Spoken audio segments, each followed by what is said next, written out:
Hello there, everybody. Welcome back to 40 Fever. Hope you guys are doing well. It's another week of action done for, and as you can see, if you are watching on YouTube, we are joined by three other people. It's a four-man pod, which has been quite a rarity over the last couple of weeks. We're joined by Luke, Jake, and Keiron for this one mixed bag in terms of, I say mixed bag, three of our teams won. So, and of course, there's just the one denominator over in the bottom right corner, because of course they've lost again, losing to the mighty Bromley, in which,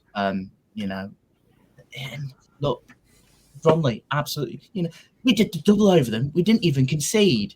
It's bonkers saying that enough, but I feel like I'm absolutely mugging Luke off here. Yeah, how are we all? How are spirits? Depressed. All right. Yeah, no, I'm running on about 3 hours sleep. My energy levels are probably going to nosedive, especially when I have to start talking about art a lot. So let's keep away from that for as long as possible. I've lost my voice. I've had one too many beverages over the past 48 hours. I'm realizing throughout this pod, if you're watching this, every single one of us have our names and then the team we support, and it's in brackets for 3 out of 4. Jake, I had to point that out before we move swiftly on. But fantastic! I love football. Nelson Jardine, manager of the month, and we're going up as per my words. Fantastic. Just a casual whacking on the glasses if you are watching this. Jake has just been on the end of a little bit of a telling off. He's just turned his camera off now, so he's pretty ashamed of it. He's had enough. He's had enough already. He's done. Anyway, Jake, hi. Where's my tenner? About that. We got our easiest win of the season after coming from 3-0 down against Bromley, which I said a very silly comment, which has nearly cost me a lot of money. I think you're quite fortunate that a couple have moved on since. So, it's still extortionate what you have to pay, but not as much. Look at it in the bright side of that. Yeah, there is that. Perfect. Right, okay. No, let's start with our teams, because we've all been, somewhat gagging to talk about this. Let's start with Newport. Why not? Because they've had a cracking result yesterday. A 3-0 win away at Crewe Alexandra.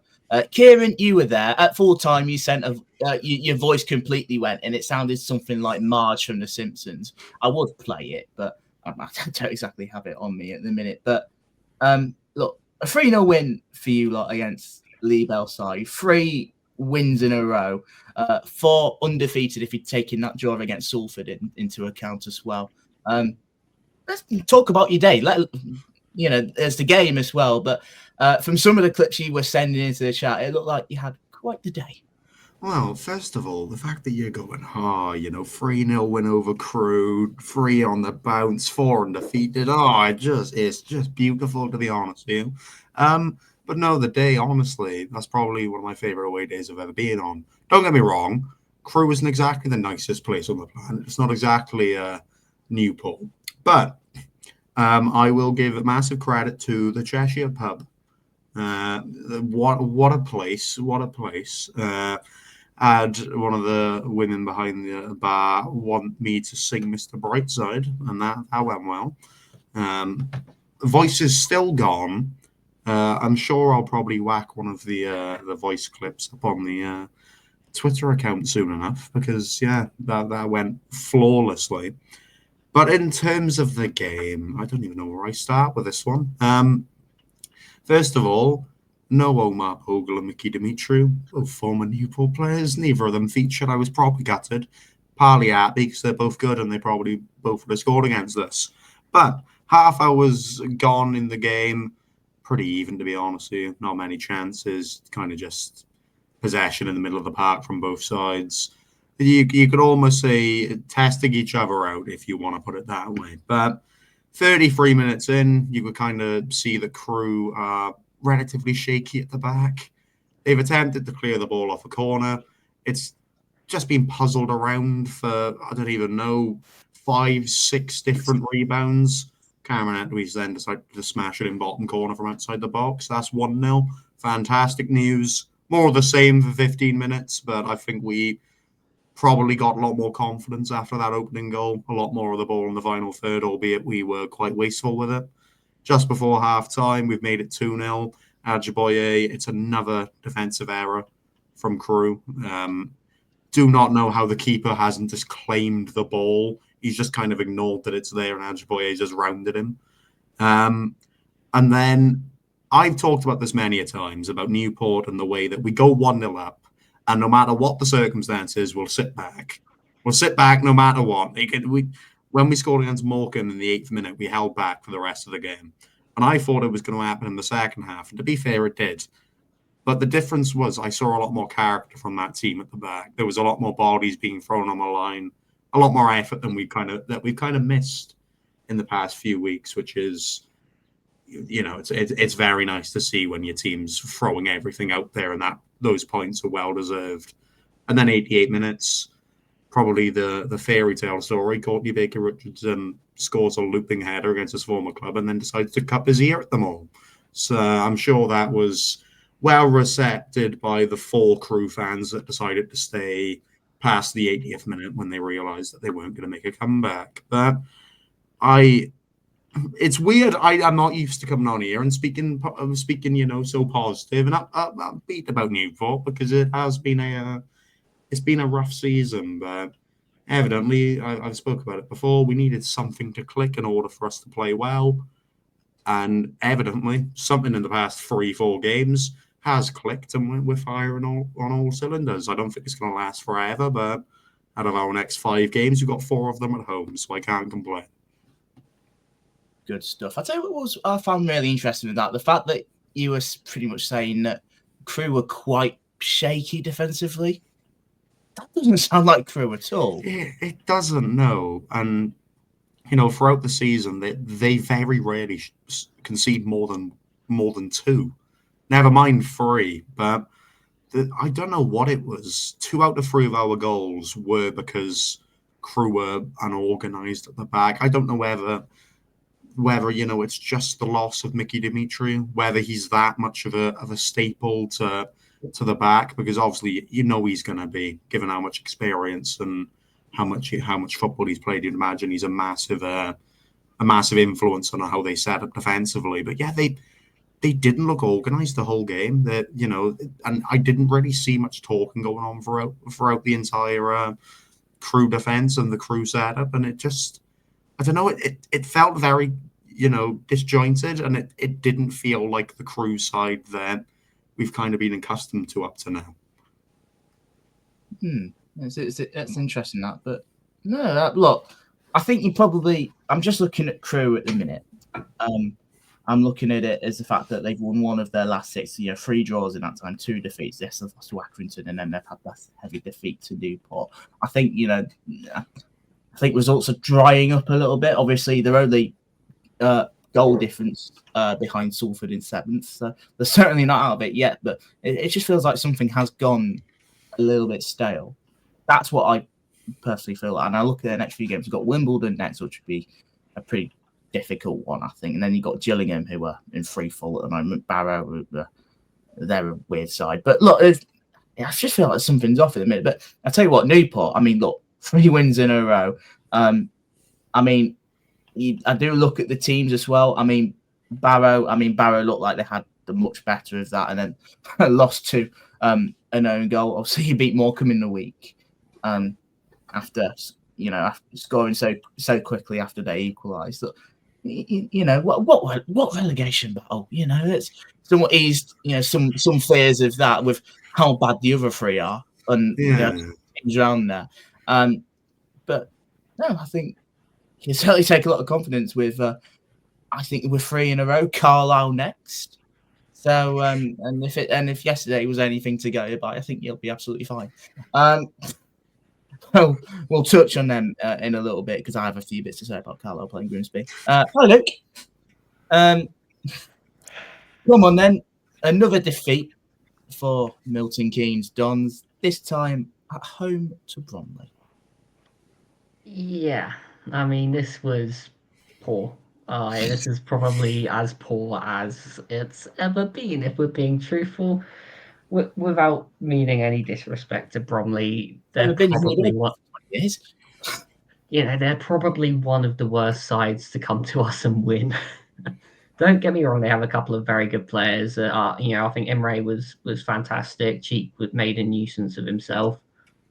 And don't get me wrong, they used their numbers well to defend, but they weren't an organised side as such. And I think any decent side would have been able to sort of pick them apart. And it's kind of a case of we'd do the picking apart, but then not actually go and finish off the move. I think we sort of had this obsession with scoring, the perfect goal. The amount of times where we've had chances to shoot and then we've gone, oh no, we'll have another 5 passes and then we'll shoot from a ridiculous angle that we're not going to get on target. And you can see why it's not working. I think we only especially if you look at our goals in recent weeks, most of them have either been lovely team moves or solo efforts. We don't score sort of scrappy goals, rebounds, anything like that. It's a case of we have to score one way and one way only. And that's obviously not working for us. And, if players aren't prepared to take initiative, then you're going to get punished, even if it is, Bromley.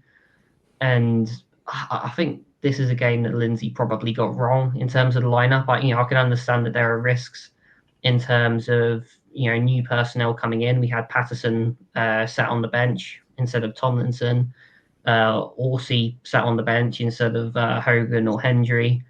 And ultimately, the goals come down Tomlinson's side. And that's obviously where Imre is. A lot of his problems this season has been he won't stop crosses. That's exactly what's happened there. I mean, there's about 5 other players you could also criticise for not doing their jobs, but ultimately it's the wrong player for the wrong situation, and it was just a mess and a total throwaway of a game that, to be honest, I think that game was there for the taking and we wasted our chance. I think you look at Bromley's last few games, I think they've had a very mixed bag, but ultimately, before yesterday, taking their last 6 games into account, they lost 4 of them. I think, look, they lost to Crewe before they had that game at Newcastle, but ever since they played Newcastle, they've lost 1-0 to Bromley. They drew 1-1 with Notts County at Meadow Lane, which is a half-decent result. Lost 3-0 to Chesterfield. Andy Woodman's been sent off in that one, as well as Omar Sawumni. And of course, they lost 2-0 to Grimsby. Before that, they had a 3-0 lead at Salford and in quite staggering fashion threw that away. So, I mean, it just looks like from their perspective, it looked like a couple of spirits were down, especially after the last few results. Where I thought, especially for what I think Grimsby did, I think we did a number of them really well, and then obviously that capitulation at Salford. But I mean, I saw a little bit. So I saw that penalty as well. It was a good save from Truman. But what needs to change? Because I'm looking at MK at the minute. 1 win in the last 7. 5 of those defeats. I think with other points, with other teams, picking up points around it, it's quickly getting away from you. So what needs to change? It's kind of a case where I don't think there's too much we can change. Obviously, we can mess around with our personnel, formation, all the rest of it. But I mean, there are fans calling for a change in manager. For me, I think that's a mistake, because if you look at the amount of change that's gone on all over the club, we've already had 1 manager change. We've had pretty much the entire squad turnover in the last 12 months. New owners, new CEO. I think the call has to be for a bit of stability, to be honest, even if that means sacrificing a bit of short-term success.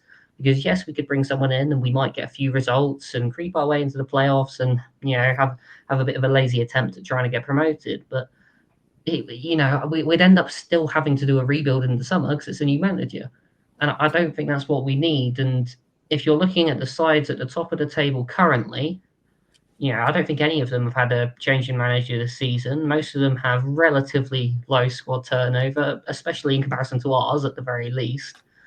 I think the best thing we can do is actually just let Lindsay build his project and then go from there. I mean, I think Notts County are the perfect example. They were bottom half last season. They could have easily sacked Maynard at any point. They didn't. They've stuck with him. They've let him, work his magic. Kept as many of the players as they could. Shipped off the ones they felt like they could move on without too much risk. And they're making a late charge for the title. And I think that needs to be our approach, even if that means sacrificing this season. Yeah, it's definitely not sacking Scott Lindsay. That's just I hate the chopping and changing of managers anyway. I absolutely hate it. And I think to do that will be complete lunacy. I don't think you'll do that anyway. I think you probably look at what he's done, in the last couple of years. I think there's no way. But ultimately, I look at your next couple of games, Barrow and Tranmere. I think they've got to be wins for me.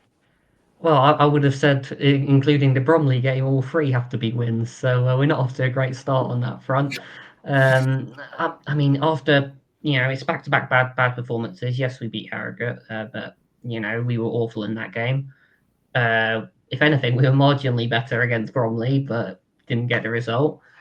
We've now got to go away to Barrow, which is a place I don't think we're likely to do well, just because it's one of those sorts of grounds that possession sides it doesn't mesh very well. And then you've got Tranmere. We could be about to save their season, but we'll see. We'll see. I mean, I'm going to trust the process. That's the old Russell Martin saying, but. I'm thinking long term on this one. I can accept that we might not be getting immediate success, and I don't think that's something we should be sort of holding Lindsay accountable for. We've got to let him, get to work. Mm-hmm.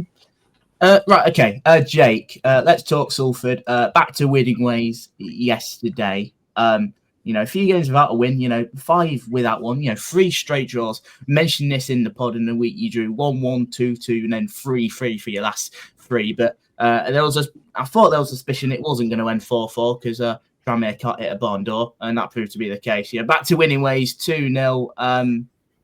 Back in the playoffs. Whether you were out, I can't remember if you went out of that. I think so for a period. But tell us about it. We're Salford good. We're Tranmere.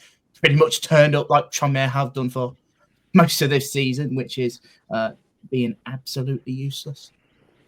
Yeah, pretty much that. First half was just really flat, just 2 teams going long, mainly because of the pitch, which just isn't very good at the minute, but that's no surprise with how everyone's pitch is because of the weather recently. Nice, yeah. And then the second half, when we tried to play a little bit, and it was working a lot because Tranmere just can't defend really. So we got 2 chances really, scored them both, and then Tranmere aren't going to score goals. When you're 2-0 up against Tranmere, that is probably the game. Like all season, they didn't really offer anything until Omari Patrick came on, and then they had a little bit of a spell where they looked all right, but apart from that, they just looked so poor. Yeah, and of course this has come in the week in which their owner Mark Palias has pretty much given Nigel Atkins his full backing. It's not gone well with a defeat after that. I'll tell you what, there was an instance, I think Jack put it in the chat, there was one instance where Tranmere looked to be away. It was just this Tranmere player looks like just a keeper to beat who's come absolutely rushing out nearer to the halfway line. He's sort of he's tried to pass it, or he's tried to shoot. I can't remember which one it was, but it's straight at the keeper.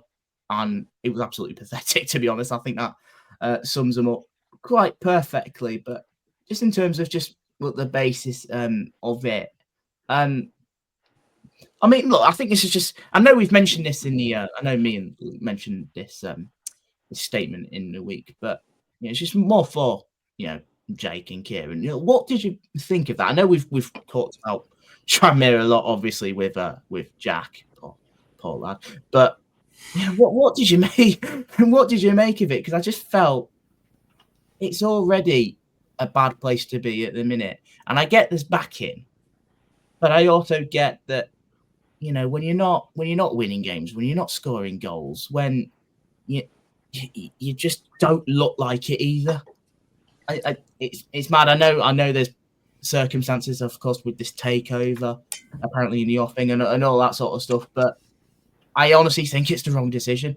I think because honestly, the way they're going at the minute, I think they're also lucky that they've got Morecambe and Carlisle. I mean, Carlisle are trying their best. I mean, they've made changes and boy, as they made changes, over the space of a month. So at least they're trying. You know that Morecambe have a result in there at the minute. I just don't see it with Tranmere at the minute. What do you think of it? Yeah, I completely agree. If there's just nothing to excite their fans, and their fans yesterday they were unbelievable, but if you're not showing them anything to get them excited, then it is going to turn toxic very quickly. I think they probably do have to get rid of Adkins, but long term, I don't think it changes much because the team is just so poor. Whether that is tactics or whatever, it just can't be accepted. So whether they actually do stick with Adkins to the end of the season or till whenever, which, like they said, would surprise me because it can't keep going on. Absolutely. We should probably put out before we move, just quickly talk about Grimsby before we love you for games. Of course, it was you against Jack in the host league table. We'll pop it up on screen now. It looks a bit weird. I know you'll have to do it on Google Slides, but that result has taken Jake at the top of it. Of course, if you don't know this, this is pretty much we've just done a league table for every time a host team plays another host team, so we've done it in shape for 3 times. That's obviously 3 points for a win and all that. So Jake's only got one more game left. Keiron knocked off top spot. Boo. Boo. And it's lovely to see MK Dons at the bottom of that. If we somehow don't end up at the top end, it's going to be because of you, though. Well, I don't. I'm looking at that and I'm realizing I think we picked up 30 points this season.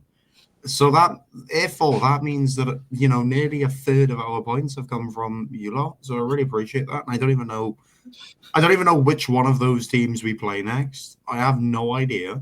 I can have a look if you want. If I was to make so we got Tranmere last game of the season. MK is 21st of April.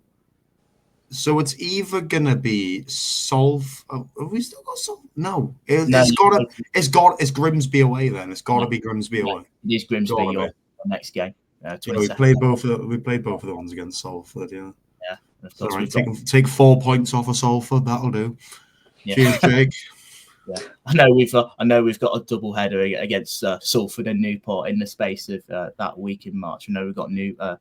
We've got Tranmere coming up. I know that obviously, as mentioned, MK Dons have Tranmere coming up.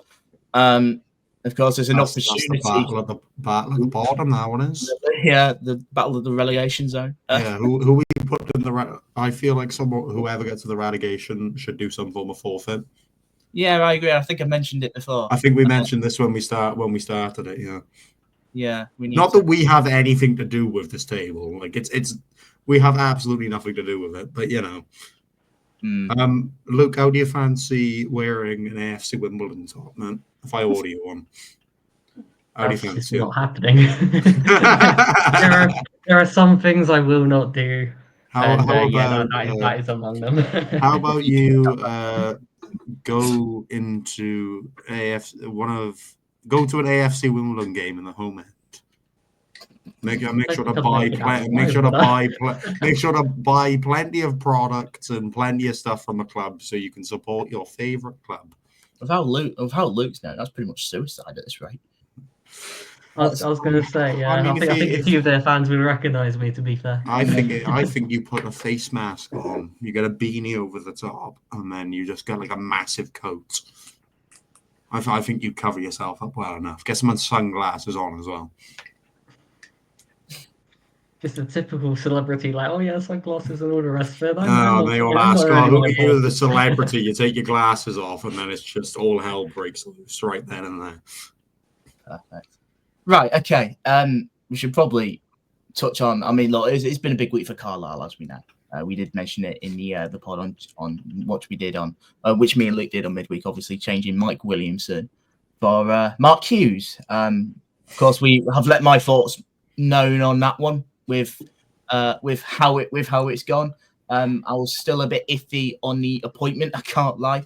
But I do agree that sacking Mike Williamson was the right one, just at the worst possible time, because why are you going to do it on deadline day when you brought in 11 new players to play a certain way in which he wants to do? I don't know. It's absolutely balmy to me. But anyway, their first game was, of course, away at Grimsby. And after 5 minutes, I was fearing the worst because we're 1-0 down from a pretty poorly defended corner, not for the first time, and it just seems just that moment it just looks so inevitable. Right, okay, Carlisle are actually going to beat us there, aren't they? And it wouldn't have surprised me at all. I mean, new manager bounce. I mean, on a really difficult surface as well. Jake's mentioned about how bad their pitch is, but my God, the pitch at Blundell Park at the minute is really poor. Absolutely terrible. But honestly, other than I think we take those 15, 20 minutes out of it to start with, and I think we've dominated the game. I think, we've created a lot of chances. We scored 2 goals in the game that were offside. I thought Abiku took his goal really well. Some really nice movement from Hughes to find Corey just to give it to Justin Abiku. And then we got that penalty, with a near the end in which Danny Rose converts. I should probably mention, because I've seen quite a few bits for Carlisle with the referee, and I think it's a fair discussion. I've seen a few comments that I think we were fortunate to not concede a few penalties yesterday. I think the one from Jordan Wright, I think it was on Joe Hugill just before half-time. Like, Wrighty's come rushing out and he's got nowhere near the ball. It looks like he's taken Hugill out, but he's apparently booked him for diving. It's probably one I want to have a look again, but it looked as stone walls that come in, and I think they had one, and there was one in the second half, pretty much the only time they got forward since the goal, where they've hit the post. I think it was Harris that hit the post, and then they've had the rebound shot, which blocked off by Harvey Rogers. But it looked like his hand was out. It looked pretty blatant. But I'm also saying that I thought the penalty that we got was a penalty. I thought in terms of winning the penalty, I thought it was really clever play. It was shades of corner taken quickly, with Trent Alexander-Arnold giving it to Origi against Barcelona. Just the quick thinking from Denver Hume to give it to Svan Thorsen, who, by the way, I should probably point out, Svan Thorsen, as a bit of a wing-back role, he has played there last couple of games. I tell you what, that lad is really grown in confidence. I'm really excited for what he can be. It looks like he's really finding his feet. And I tell you what, in terms of close control of the ball, I honestly think he's right up there in the league. It's so hard to get the ball off him, and he's not afraid to take a man on. He was really, he worked his socks off yesterday, up and down. I would say he covered every blade of grass, but there's barely any left. And that's just our pitch. But I think Carlisle fans can go. I think they can feel aggrieved. I think they can be aggrieved with some of those decisions in there. But ultimately, on another day, we win that 4-5-1. I thought we were really dominant. I thought we were really worthy of the victory. I thought their keeper, Gabriel, I thought he really kept him in it. I thought he had a really good game, to be fair. And if it wasn't for their keeper, that could have been a lot more.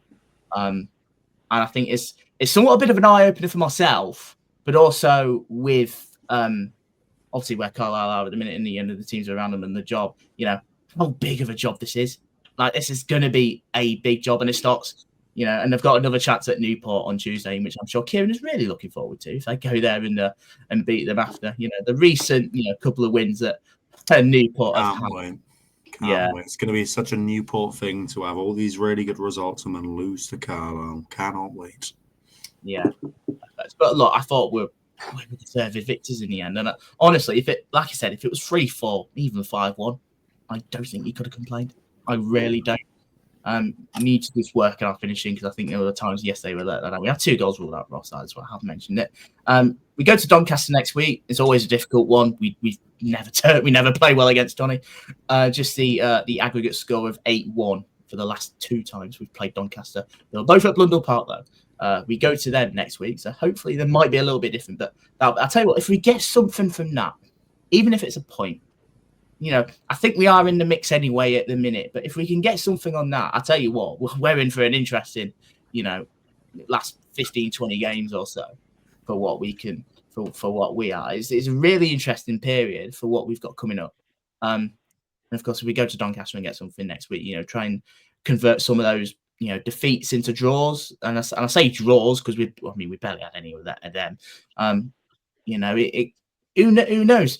It's all right. Last couple of games have been more encouraging. We switched formation. Gone to a 5-back, as I mentioned, Svan Thorsen as a wing back. 2 strikers with Rose and Abiku. That's 3-3 for Rosie. And that's another goal for Justin Abiku. If he's on the pitch, he scores goals. I think I saw it was an assessment like is it like a goal every 110 minutes since he's played this season. You know, he gets goals. It's all right at the minute. It's all right. You know, I'm trying to enjoy it, but like I said, I do agree that I think Carlisle were aggrieved slightly, but I think in terms of the final score, I don't think there could have been any good place. If I'm going to be completely honest, let's look at the other games. We've had half an hour of talking about our teams. Any there that you want to mention? Because of course, I'm looking at a few results. I've seen that Walsall lost again. There was another win for Notts County, who took advantage against Morecambe. There was a really good game at Swindon with 3-3. Notts, I mean, there's also Accrington AFC Wimbledon, which I'm all sure that we're excited to talk about with how much of a cracker that looked.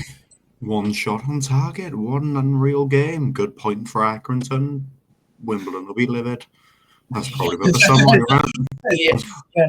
right? Good game. Tell you what, I think it might be time to discuss Walsall, guys, because I'm gonna be honest with you, they're doing the thing again. You know the thing I'm on about. Good first half of the season with a really promising lone striker. He's gone, and now they're really struggling to adapt without him. And Luke's favorite dark horse from the beginning of the season, which looked to be arguably the stupidest prediction on the list when we did the original review of those predictions, looks like it might actually be coming true because, it's a fantastic win for Colchester. But am I overthinking the Walsall thing? So I understand they're still 6 points clear, but am I overthinking it? Because it's not like they've had the most solid run of games on the planet on paper.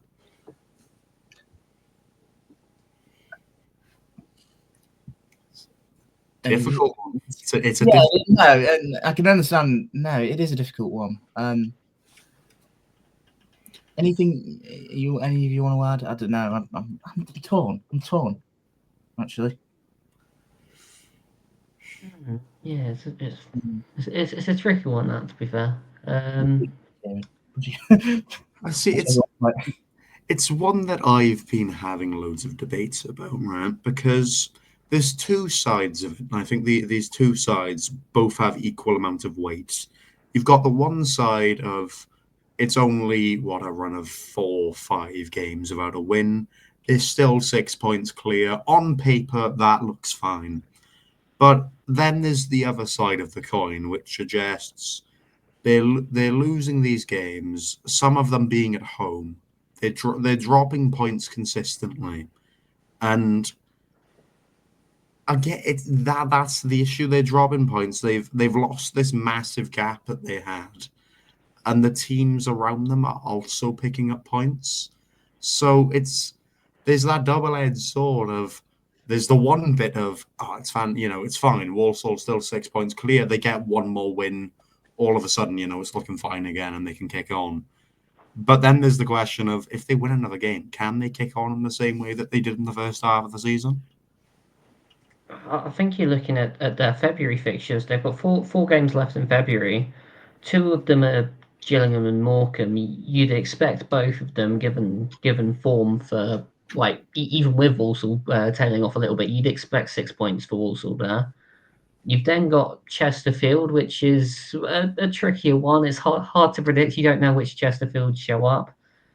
And then you've got Cheltenham as well. And again, that's another side that sort of sometimes do, sometimes don't. I think that it's the right sort of games.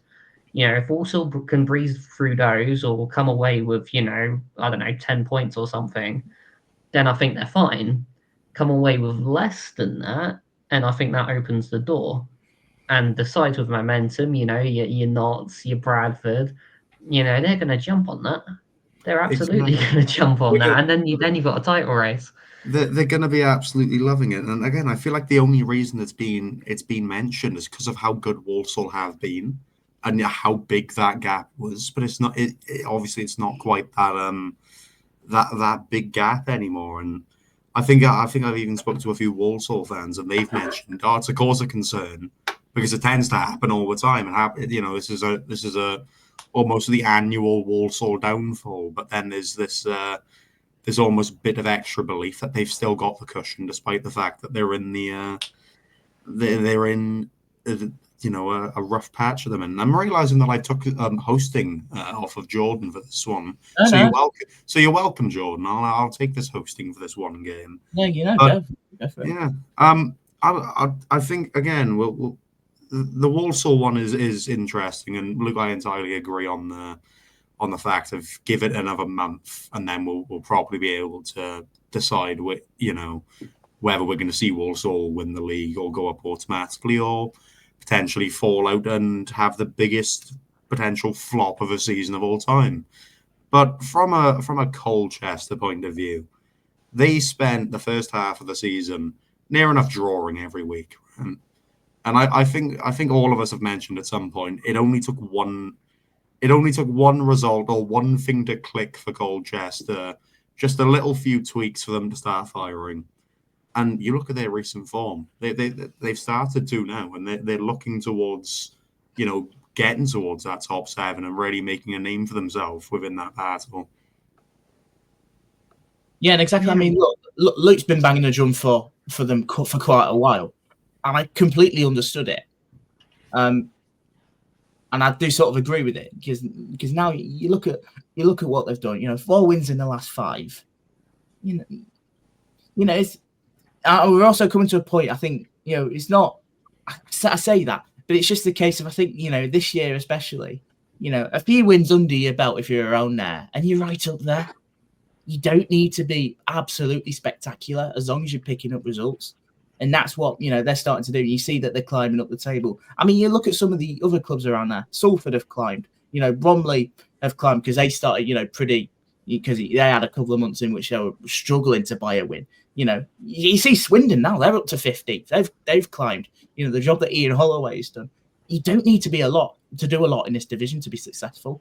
And I've always quite liked Colchester's squad. I know we've banged the drum on it for a long time, especially. Sorry, Luke, I know I've interrupted you there before we started talking, but yeah. Yeah, that's all good. I mean, as things stand, they're 8 points off playoffs with the game in hand. And I think it sort of comes back to what I was saying earlier to do with Dons. It's about building that project. They've had that bit of time, and yes, they've underperformed a little bit over the course of the season so far. But they're finally at the point where they're starting to string results together. I mean, I'm looking at the recent opponents. Not many of those, aside from Walsall, are strong sides, but. They've got Carlisle next. After that, the run gets a little bit tougher, and I think that's going to be the make or break bit. If they can use that momentum and keep going, then absolutely, I think my dark horse prediction could well actually come in. I'm going to stand by them. It seems like it might be more likely than us at the minute, so. It gives me something to look forward to anyways. See if I can be right on that one at least. No, and I'm really looking forward to seeing how that plans out. I mean, look, I've always banged a drum about Fleetwood. I know yours is more Colchester, but I think Fleetwood, that's especially more now at the minute with Pete Wild. There's another win for them yesterday. But I do look at, obviously, I mean, look, Walsall, 6 points clear at the top. They played the same amount against us, Notts County now, who were, they're very much in this. Doncaster are 7 points behind. Yes, they played a game more, but they'll be fancying them now. Another win for Notts County yesterday. I know Doncaster had that tricky result at Chesterfield on Thursday night, in which Chesterfield absolutely on fire with 5 goals there. But I look at Notts County. I mean, look, just the one defeat in 7, 8, 9, 10. Yeah, just the one defeat in the last 10. They've won 8. If they're not careful, they're going to catch up, and they're going to catch up at a rapid rate. Favourable fixtures as well for County actually. After Port Vale, you're looking at Colchester, it's a big game potentially there. Tranmere, Fleetwood, Barrow. That's the right sort of run of games that could really put them up there, and at that point it becomes a head to head, and then it's anyone's game. Yeah, it's just quite staggering with how it just looks like one player has had this big impact. I know it really shouldn't be but I say that, but I'm not. You see teams that are up there, somewhat get a little bit complacent at times as well, and that's perfectly normal. You see teams that do that, but it's an interesting one because they were well beaten at Bradford. Had that defeat to Fleetwood, in which looked like a proper Pete Wild job. How were they against Salford, Jake? They looked all right. They can get a lot of pressure on a team and really make them feel like they're going to score, and then just not really offer much and not have that clinical edge which Nathan Lowe had, which is why they gave themselves such an advantage. But they shouldn't have won. Well, they shouldn't have got a point. Sorry, it was just so frustrating from our point of view, but a really good point game for them. Yeah, absolutely. It's a really interesting one, that. But you do sense they need to win. They need a win at some point. You look at their next few fixtures. They've got Gillingham next. Come on, that's got to be it. But it's funny we mentioned Gills, actually. I've just looked at the table. They're 19th. It's weird. I feel like I'm watching Gillingham from 2 seasons ago, because that's about the area they finished 2 seasons ago. It's weird, isn't it? Because we've spoken about how good their business looks on paper, or you looked at the appointment of Coleman, you went, oh, that's the one that proper, the proper old school manager that'll drill the forts, drill the kind of ideology that you're not too big for League Two football if you play poorly. I'll say it to you, but there's gotta be something like if it's not a manager change that's gonna fix it. It's interesting to see what will, because there is no part of Gillingham Football Club that says to you and again, they won't go down, but there's no part of Gillingham Football Club that says to you, actually somewhat near relegation spot in League Two. There's no part of the club that says that. Look, they're without a win in 9. The last win came against MK Dons, because of course it did. Typical. But, yeah. And I was having a listen to what John Coleman had to say. Look, 3-0 at Barrow. It was a poor defeat as it is, but I honestly partly think he's as a little bit in his mind. Why have I come back? I honestly do get that feeling from him, and I'm not sure it's because of how he comes across. I don't know, but ultimately, look, he's still yet to pick up a win. Very nearly had it at Blundell Park if it wasn't for a 97th minute Danny Rose goal. But again, I thought they were absolutely awful. As much as we were dire in that game. But I think if that was any other team, honestly, if that's any other team, they beat us 5-1 that night. In per his own quote, perhaps he is rapidly falling out of love with football. Within his own words. Maybe. Look, as I mentioned, I've got Walsall next. So yeah, it's not getting any easier. I feel like that one for me is a big game for both teams for different reasons. It's Walsall to reopen and get back on track in terms of winning the league. Gillingham to finally end the rot that they've been suffering for the past 3-4 months. Yeah, and again, that doesn't sound right. It really doesn't sound right. Just mad, isn't it? But they've just been, since they've dropped down to League Two, I think uninspiring. I think is probably the word, massively. And it's still the same. That look, 25 goals scored.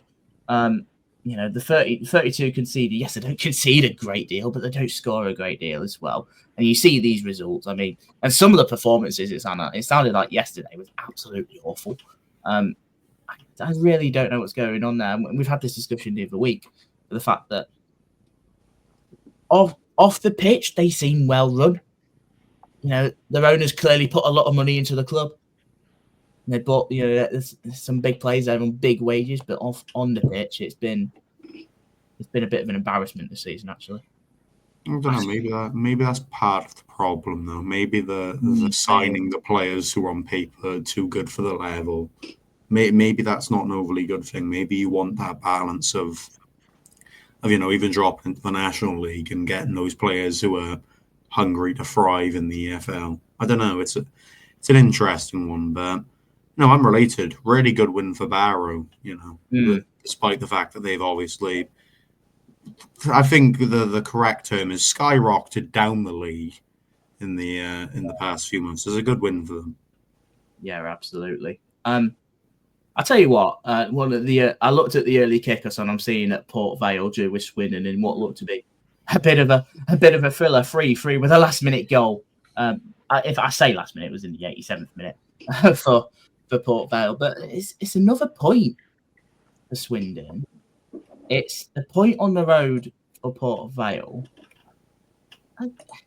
At one point, it was scary because I saw that Swindon were 11th. They were overtaking MK Dons at one point. Remember that one, look. Swindon Town, under all their problems, are about at the level of MK presently. I think we almost owe Ian Holloway an apology at this point, to be fair. I mean... I would do, but I'm not. I mean, I think everyone but Jordan, because I think Jordan has a semi-reasonable... reason to not owe him an apology. He's doing a good job, isn't he? Let's give him credit. Like, fair play. I will give credit there. I mean, the fact he's won Manager of the Month as well, that says a bit. That must have been an odd image for you to look at Ian Holloway holding up Manager of the Month in League Two. It just looked a bit. Still with Marcus Bigginer next to him. God. I mean, he's still got Gavin Gunn in his part. That backroom staff, you see that for Gavin Gunn, an absolutely terrible player with us, had a stinging attitude. Marcus Bignett just didn't work out. Seemed like a decent bloke, but just didn't work out. And only had Ian Holloway. We had this discussion yesterday. I think if you're a Grimsby fan, you're lying. I think it does have shades of the fact it looked like his first 3 months at Grimsby, because when he came in, it was great. It was absolutely great. We were picking up some good results. We were playing some good football. There was even talk of a potential late playoff charge that season before COVID called it off. You can't tell me that it was great and that there was some sort of promise. It was just something after COVID in which Holloway changed. And he made so many mistakes in there. Not just him, the board were. I feel like I'm going to listen to it, but a lot. And it's sort of something I'm never going to forgive him for, because he's a big reason why we dropped out of the Football League. Again, he was a big reason. So, look, I'll save it until when I rock up to London Park in April. But no, look, credit where it's due. I keep saying it. But, they've clawed from the fact that it looked like they were almost certainly in this relegation battle. Now they're absolutely nowhere near it. I think they could probably put their feet up now. There's absolutely no way they're going down. Look, Carlisle are on 21 points. Swindon are now on 38. Yeah, absolutely fine, I think. Oh yeah, no, they are absolutely safe. And just looking at the recent results, they're beating the sides that were around them, and more often than not, picking up a point minimum against the sides that are above them. And that's the recipe for success. You don't necessarily have to win every single game. You just have to make yourselves hard to beat, keep yourselves in the fight. And the way they're going, perhaps they're the team we're overlooking for something like playoffs, which sounds mental to say. I know they've played one or two more games, but it's sides have come from just as low before and made it. So I don't think we can rule it out at this stage, which seems mental because, a couple of months ago we were thinking, oh, yes, certain for relegation. So, it's mental, but fair play. I think it's also proving how much of a disaster Mark Kennedy actually was. Yeah. I'll argue with that. It's hard to argue, but at the same time, I think a few of us, I saw a few things on social media of give him more time. In hindsight, I wonder how stupid they feel. Like, I generally wonder how stupid they feel, but then how stupid do we feel for saying, Ian Holloway's come in, but we all thought, he's just come in to do his 1000th game in management. He's going to go and, run out desire there. That's what I thought. That's Yeah. what I thought. It's what certainly screamed it in my mind. I think that's what a majority of people thought. But yeah, they are within the position that Doncaster were in last season, and the fact that they've done it over Port Vale, albeit Port Vale aren't exactly the greatest run of form, and they haven't been for a good while. It's mental. It really is that Swindon are in that position to even dream of playoffs, given where they were 3 months ago. Mad, isn't it? It's absolutely mad. League Two football. What a lot of fun. Yeah, look, there's an outside chance. I'm going to say that. I think they'll just fall short, though. But look, who knows in this godforsaken league? You take a look at Doncaster last year. Who were they? Something like 22nd in January? Like right next to the relegation zone? I remember when we played them in February last year, like mid-Feb. That was supposed to be a relegation 6-pointer. I'm pretty sure that goes, right? And then they just sort of had that monstrous run ever since, which got them into the playoffs. Didn't win it, in which I was actually quite surprised about, actually. I thought they've had so much momentum now. It was hard to see them not winning it. But look, they're third at the minute. I don't think they could really complain too much as long as they go. I was like, can they just take it easy until next Saturday? That's all I want. Let's mention Bradford real quick. Another win for them against a side in which they don't really do well against is Harrogate. I don't think any team playing Harrogate around the Yorkshire and Lincolnshire area probably do the best against Harrogate. But there we go. Bradford have found a way with an early goal from Anthony Sarcevic, and have sort of just hold firm ever since to pick up the 3 points. I think I'm saying that's now 7 home victories in a row. I mean, look, we know Bradford's tendencies. They get loads of numbers there anyway. And there's absolutely no excuse of why that can't be a fortress. And at the minute, it is. It absolutely is. And they're up to 4th. And who'd have thought it?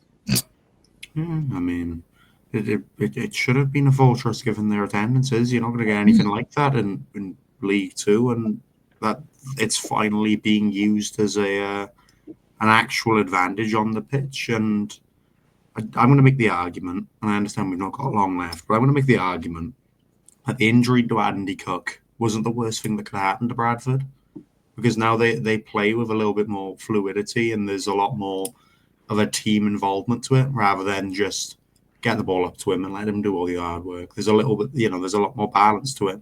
Don't get me wrong, it'd be nice if they could play this fluid football alongside having Andy Cook. They seem to have changed their ways quite drastically since he went out. Yeah, it just seemed like they're playing with a little bit more freedom. I say freedom, and it's also, I think it's probably also I think one thing it has done is the fact, I think we look at Bradford's squad and it's decent. It's a decent squad. I mean, they always have been in League Two. On paper, it is a decent squad that should be up there. But I think you also look at it recently. You see that the games they have played and the wins they have got. I think you probably appreciate some of those plays even more than what you originally did, because you haven't got Andy Cook taking the spotlight. That's what I feel with that. There's a really good blend of what they've got going there, of plays in different positions, in which they're having that freedom, they're having that enjoyment of playing games, winning matches, especially at home, and climbing the table. They've got a cup semi-final in the Virtue Motors coming up as well. It was a good win at Rotherham. So it's all looking really good at the minute. I mean, I look at their next two. I mean, they've got Accrington and Newport next. So I'll tell you what, it's really a couple of interesting next fixtures for Newport, with Carlisle and Bradford coming up. I've got to admit, both sides in which they're both awesome. Both at home, we win both of them. So we're be talking to us like how we're talking about Swindon at the minute. That's all I'm saying. Yeah. Harrogate really quickly can. I know we've mentioned that they could get dragged into this. I think I personally look at it is the fact that the three below them are absolutely terrible. Any other I've got to be honest, I think they're just as bad. I think it's roughly 2 wins in about 14 games, something like that. And they've played a couple more games as well. Obviously, you'd rather have the points on the board at that end of the table, but I don't think they're going to be picking up too many points here and there. They're not a team that can really go out and hurt the opposition. That they just don't have enough about them for me. So I think they could very easily get dragged into it, despite how bad the other 3 are. My very quick argument is any other season in League Two, they'd likely be in the bottom 2 right now. Any other season in League Two, it's just that those bottom 3 are that bad. Yeah, I think I agree. Potential new rules, they would be in trouble. They would be very much in Yeah, trouble. of course. We'd already be talking about Tranmere going down anyway. Lovely. It'd be much easier to decide it. It would, wouldn't it? Yeah. Yeah. Look, yeah, we're running out of time. We'll just mention the. Should probably just mention the game on Thursday night real quick. I know that Chesterfield scored 5. Bin Pepple scored twice. So if that's any consolation, we should go and beat Doncaster next week. Conceded twice to Bin Pepple. My God. One of the goals they scored was unreal, if I remember correctly. If this was the right game, one of the goals they scored was actually really well taken, or it might have been the Doncaster goal. I don't remember. One of the goals in that game was nice to watch. That's all I remember. Yeah, I mean Chesterfield can play some really nice stuff when they want to, like really nice stuff. They've certainly got the players and they've got the firepower to do that. I mean, they've scored 48 goals. Only Walsall scored more. So. And that's alongside 7 injuries they've got to their first team. Yeah. So it proves the depth in squad they've got. Yeah, absolutely. Yeah, it was a really interesting one for Doncaster. Maybe they've got one-eyed Crystal Palace on Monday night at home. Maybe, but at the same time, I think they're probably looking at what the league could entail at the minute, and it looked like an off night. It looked like an off night. I think Doncaster are the only team in England who are looking forward to playing Crystal Palace, by the way. Like, entirely unrelated. Well, they played a boring football club. What? Crystal Palace. Crystal Palace. They are so boring. In terms of the Premier League, I agree. I think I've got quite a little bit of a soft spot for Palace, actually. I like Selhurst Park. I mean, I like the Mateta chant, so I guess I'm a Crystal Palace supporter now. Yeah. Fair play. There ain't no striker better than Jean-Philippe Mateta. Boom, boom, boom, boom, boom, yeah. I don't know. They come just fill up the last couple of minutes. Yeah, is there any other thing, again, do you want to spend the final 2 minutes talking about a 0-0? I don't know, you mentioned, Fleetwood won, didn't they? That was, they won. That was good. Cheltenham lost. I wasn't good. What else have we got? Analysis here reported. Fleetwood under Pete Wild, they're inconsistent, aren't they? I don't think they'll really fight for playoffs this season. They love a win-loss. It's the same with Cheltenham. They both do the same thing, so they'll both end mid-table. But I prefer Cheltenham because of Michael Flynn. I don't know if I honestly think Fleetwood might be in there. I think know. It's the Pete Wild effect. Yeah, that's pretty much why.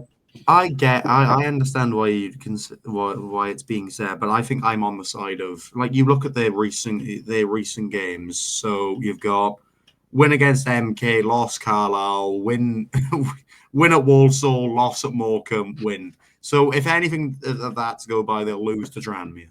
Like they're very inconsistent. So for that, I don't think I'd put them within that top 7. Yeah, no. For me, it's exactly that. They just don't have that sort of consistency. Other sides have these sort of runs where they might win a few, lose a few, whatever. But those results are chained together. Whereas with Fleetwood, there is no pattern as such. It's just they either show up or they don't. There's no real way of telling or way of controlling how they'll do. So for me, I don't think they've got enough. I'll come back to this when I make the pass in May. Right, okay, we'll end it there. Obviously, thank you guys for listening. It's been great having you. Make sure if you're on YouTube to hit that like button, subscribe if you're new. Make sure you download the podcast wherever you get them from. We'll see you in the week for a midweek recording. And yeah, see you soon.